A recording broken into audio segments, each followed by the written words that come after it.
Welcome back everybody, episode 2, taxi takeoff through to cruise in the PMDG 777-300ER for Microsoft Flight Simulator.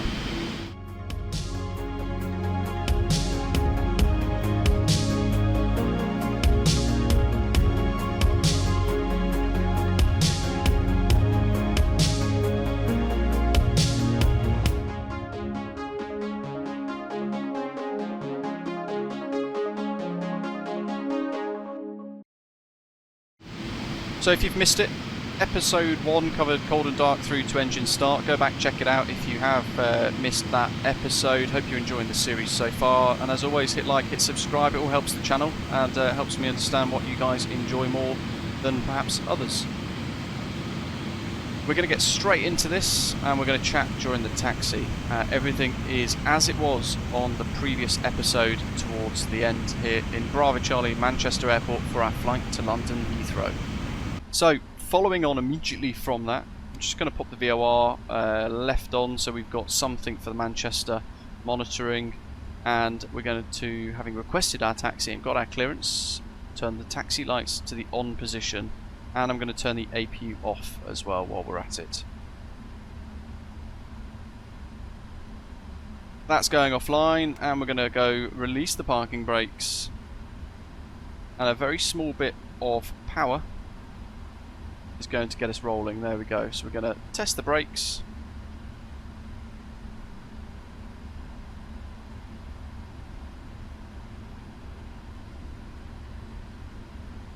And then we're going to put a little bit of power in for the roll. And while we make our way to the runway, we're going to discuss a whole load of things to consider when we're flying such a long aircraft. Tail strikes. There's a massive risk of that in this, and the aeroplane does a few things to try and help you. The landing gear, the main wheels, stay in a certain position so that it can help try and prevent a tail strike. And the aeroplane's elevator will get heavier the more you pull back when it thinks you're going to potentially tail strike the aircraft. As we taxi out, we're going to make sure FMC2 is on the legs page. So we're going to go FMC legs, and then FMS1 or FMC1 is set to our takeoff refs. For any turns, we want to extend over the centre line with our nose wheel and then turn prior to the verge or the edge to try and keep the centre of the main carriage or the middle of the belly between the main wheels on the yellow line as best as possible. This is a wide and long aeroplane, so it can be tricky to taxi. Sharp turns or bigger corners, you don't want to go any more than 10 knots, for example. Again here, we're going to allow the nose wheel to come over the aeroplane, over the centre line, rather, and then I'm going to start the turn at a point I think the main undercarriage is ready to turn, basically. And there we go, rolling out gently on the tiller. It's something that once you've done a few times, it's very easy to get the hang of. As we taxi out, we're going to hear a chime from the crew, and that's going to be our cabin secure, and we'll get a little cabin ready indication on our centre display telling us that the cabin is ready for our departure. And we're going to just go through in our head everything to expect on our departure run. So it's a good time to double check all of your V-speeds, double check all your nav data, and brief for your departure. As you can see there, here at Manchester, as we work our way out, and I'll just show you guys the charts once more nice and quick. Initially we'll be departing 23 rights up to 3 miles from the Manchester VOR, and then we'll be turning outbound 273 degrees to 5 DME before then a nice gentle turn round to waypoint Tabley, and that's to avoid a town that's overhead basically.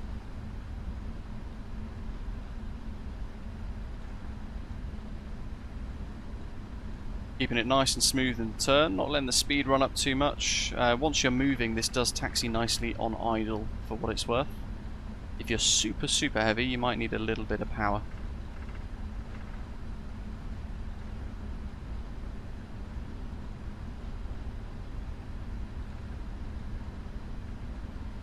If you haven't got a toga button preset, the screw right there does the same job. So that is your toga button if you need it.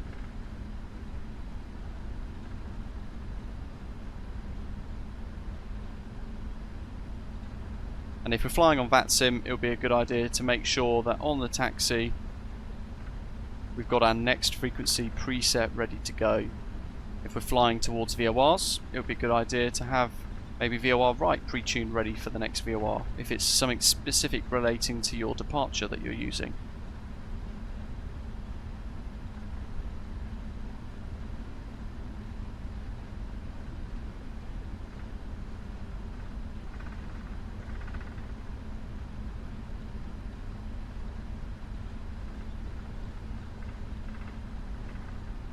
We're also higher up in this aeroplane, so as we accelerate down the runway, we're not necessarily going to get that sense of speed that we would in a 737, for example, which sits much lower to the ground as a flight deck. So we get that sense of speed, much like a sports car. If you're sat in an SUV, you don't notice the speed as much as you do in, for example, a Mazda MX-5 or a Ferrari, which sits very low to the ground. You get that rush from the ground around you. So your sense of speed changes. And our reference points, because we're so high, are slightly different too. But all the principles for departure remain the same.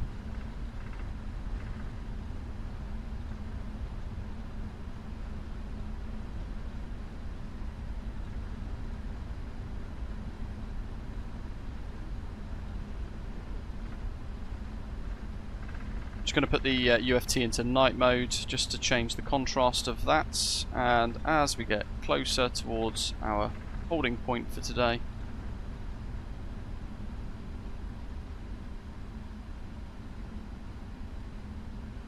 going to bring the speed off. We're looking into the approach path, making sure it's all clear, seeking clearance if we are waiting on for example VATSIM or IVAO for our clearance.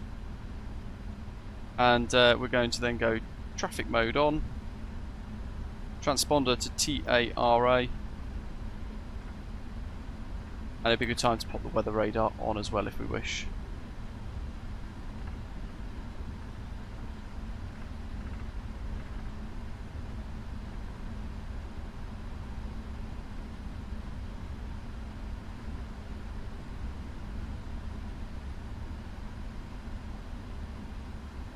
And then at the hold, just going to apply the parking brakes. Going to check the overhead panel, make sure we're happy with everything here. I've turned the seatbelt signs completely on now, and we're going to work through from strobes. Taxi lights remain on, runway turn-off lights both go on, and the landing lights go to the on position. If we want to, we can turn the wing lights on if it's getting dark as well. The logo lights might already perhaps be on.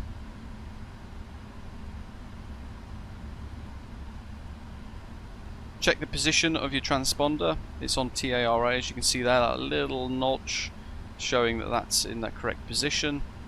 And we'll release the brakes, and you can start the clock should you wish as well.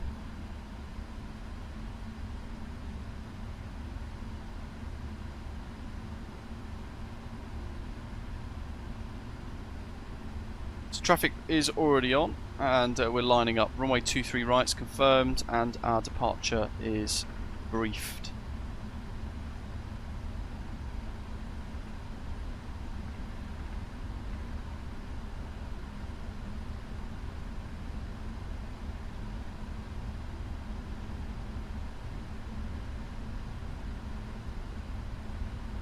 Passing the bar. Ground speed there on the nav display is a good indication of your speed in the taxi as well. So if you think you might be going a bit too quick, or you're not sure because you're getting used to the change in speed reference and the way it feels, then that's a really good indication. And for this, we've got a big old right turn of 90 degrees, so we're going to extend over the center line, bring the speed right down, release the brakes, and then we want to just smoothly apply the tiller to its full rotation, with the nose almost tickling that center line, and working to try and get that center line lined up nicely under the belly of the aeroplane as best as we possibly can. And it's always worth, as I always discuss during flights, to have a little look for the windsock, and it will give you a good indication of what the weather is doing. Now, here's a good point. If you're not using checklists, you will need to override them, because otherwise this will happen. Perfect timing.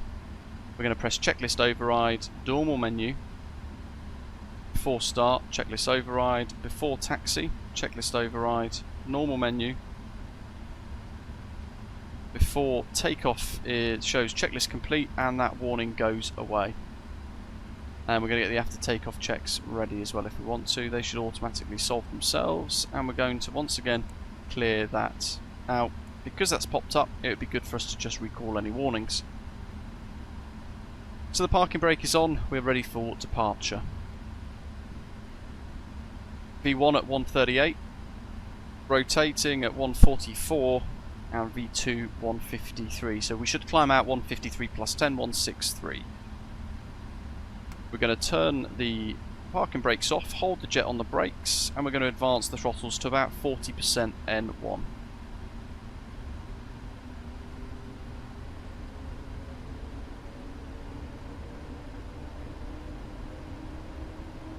Which is roughly about there. We're going to release the brakes, and we're going to press the toga button. Here we go. Maintaining the centre line throughout. There's the windsock on the left, just past the pappies. Power set. Speeds of life. 80 knots.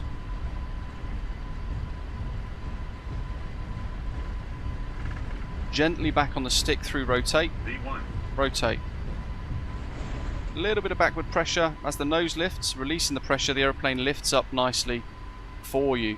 Continuing the pitch up, stabilising it into wind. Follow the flight directors. Positive rate, gear up.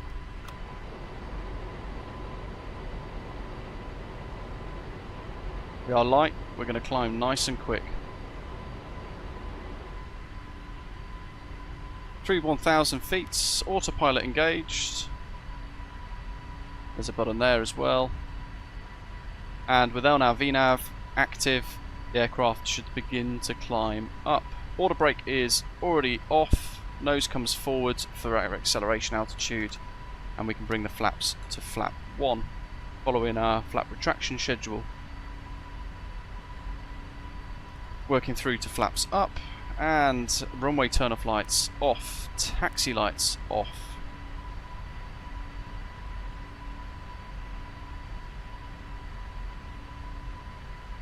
And out we go. Now if we're going to get an additional clearance now to climb further, we can wind that up to our cruise of 190, and we can push that in to command a climb up through there if we wish. Just going to continue the heading bug round, follow our next turn.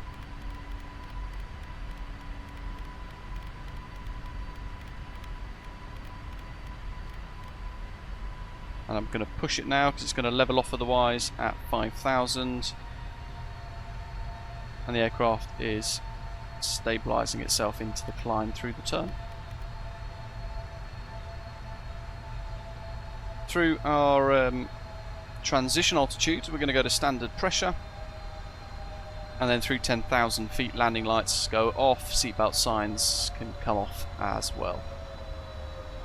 There's 5,000. We can press it again, and that's going to interrupt the constraints of the altitudes. Might need a couple of clicks just to clear a number of different constraints along the way, and then we'll continue climbing through the constraint with the manual intervention. Standard pressure, check the standby instruments, done the same, and we can then make sure FMS1 is on the legs page. So flaps are up. Climb performance is good. If we want to, we can have a look at the air page to check the aircraft systems.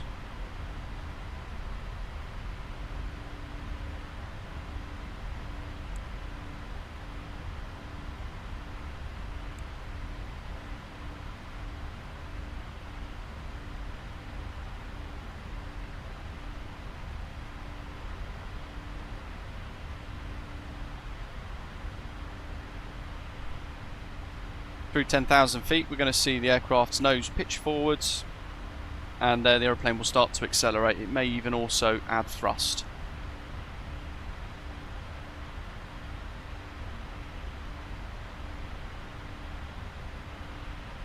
Just going to preempt this now. Pop those off, and the seatbelt sign goes off.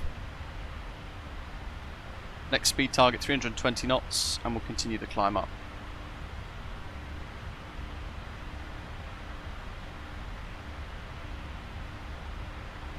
And now we just monitor throughout the duration of the flight, make sure the heading bug is in line with our heading as we make any turns, and we monitor the aircraft up to our cruise, in which case today is 19,000 feet, or flight level 190, and we will then level off. FMC. Alternate list uplink. That's the aeroplane giving us some different alternate flight plans or destinations in case of diversions.